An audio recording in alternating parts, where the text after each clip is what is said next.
Wengi wetu tumekuwa tukisikia artificial intelligence, AI kila siku, lakini ni wachache mno ambao wanaelewa AI zinavyofanya kazi. Leo nataka nikuelezee kwa urahisi kabisa bila kutumia maneno magumu, japo kidogo uweze kutambua AI vipi inafanya kazi.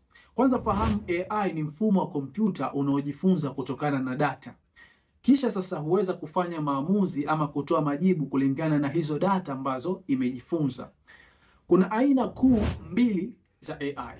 Kuna narrow AI ambazo ni aina za AI zinazofanya kazi moja tu, zimejikita katika kazi hiyo moja tu na inafanya kazi hiyo vizuri sana. Mfano Google Translate, Siri na AI nyingine ambazo zimejikita katika eneo moja. Lakini aina nyingine ni general AI. Ni AI ambayo ina uwezo wa kufanya kazi nyingi kama binadamu. Ila sasa aina hii ya AI bado ipo katika utafiti, inaendelea kufanywa kazi. Haijawa perfect kiasi kwamba ikaweza kutumika kwa sasa. Lakini AI inajifunza kwa kupitia algorithm na machine learning. Kuna vitu viwili muhimu sana. Machine learning and algorithm. Katika uwanja huu wa AI ni vitu ambavyo muhimu sana. Tunapozipatia data nyingi, hizi AI huwa zinajifunza katika mfumo wa patterns. Kadri data zinavyoongezeka na ile AI inakuwa bora zaidi. Fikiria unamfundisha mtoto kuweza kumtambua mbwa.